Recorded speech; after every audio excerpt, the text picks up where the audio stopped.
আমার আমি ভীষণ দামি, কারো কাছে নিজেকে প্রমাণ করার ইচ্ছে আমার নেই, কারণ আমি জানি আমি কেমন। লোকে তো কত কিছুই বলবে, তাই বলে কি সব শুনতে হবে? যার মানসিকতা যেমন, তার কাছে আমি তেমন। একটা কথা মনে রেখো, আমার আমি ভীষণ দামি। আসসালামু আলাইকুম, কেমন আছেন সবাই? আমি গ্রামের মেয়ে, আর গ্রামের থেকে এরকমের সংসারে কাজকাম করতে আমার কাছে কিন্তু খুব ভাল লাগে।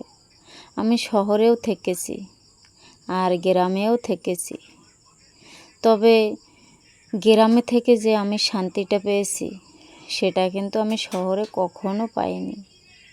গ্রামের পরিবেশটাই অন্যরকম। বিশেষ করে গ্রামে থেকে যে হাঁস মুরগি গরু বাছুর পালন করা, এগুলো আমার ভীষণ ভালো লাগে। আমার মায়ের কাছেও এগুলো খুব ভালো লাগতো। আমি ঠিক আমার মায়ের মতোই হয়েছি। আমার মা হাঁস মুরগি গরু ছাগল এগুলো পুষতে খুব ভালো অভিজ্ঞ ছিল এবং পছন্দও করত।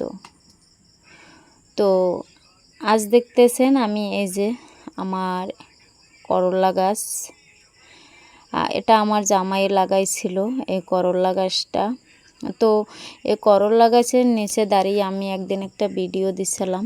তো এক ভাই আমাকে কমেন্ট করছিল, যখন এই গাছে করলা ধরবে তো করলা নিয়ে একটা ভিডিও দিবেন।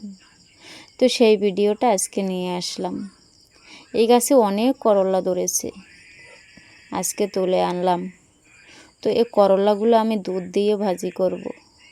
আশা করি ভিডিওটা সবাই দেখবেন যে আমি কিভাবে দুধ দিয়ে করলাটা ভাজি করি। আর আপনারা কারা কারা দুধ দিয়ে করলা ভাজি করে খাইছেন অবশ্যই কিন্তু কমেন্ট করে জানাবেন। আমি কিন্তু করলার পাতাও ভাজি করে খাই। করলা পাতার ভাজি, সেই রেসিপিটা কারা কারা দেখতেছেন অবশ্যই কমেন্ট করে জানাবেন। ভাবছি 2-4 দিনের ভিতরেই সেই রেসিপিটা আপনাদের মাঝে শেয়ার করব।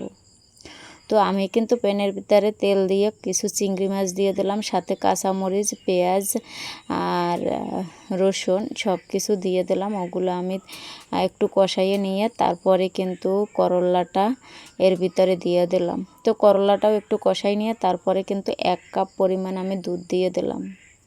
এই দুধ দিয়ে করলা ভাজি করে খাওয়া, এটা কিন্তু আমি আমার মায়ের কাছ থেকে শিখছি। আমার মা প্রায়ই রান্না করতো দুধ দিয়ে করলা, আর আমরা খুব মজা করে খাইতাম। তো দেখুন আমার করলা ভাজাটা দেখতে কত সুন্দর হয়েছে, আর সিদ্ধও হয়ে গেছে এবং ঝরঝরাও হয়েছে, আর খুব সুন্দর একটা গ্রানও বের হয়েছে।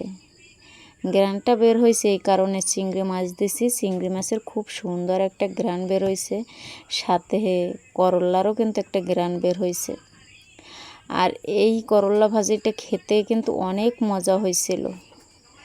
যারা এখনও দুধ দিয়ে করলা ভাজি করে খান নাই, তারা একবার ট্রাই করে দেখবেন যে কেমন মজা, তারপরে আমাকে কমেন্ট করে জানাবেন। আমি কিন্তু গরুর দুধ দিয়ে ভাজি করলাম। তো দেখুন আমার কিন্তু রান্নাটা হয়ে গেছে, আর দেখতে কিন্তু মাশাআল্লাহ খুব সুন্দর একটা কালার হয়েছে। তো সবাই ভালো থাকবেন, আল্লাহ হাফেজ।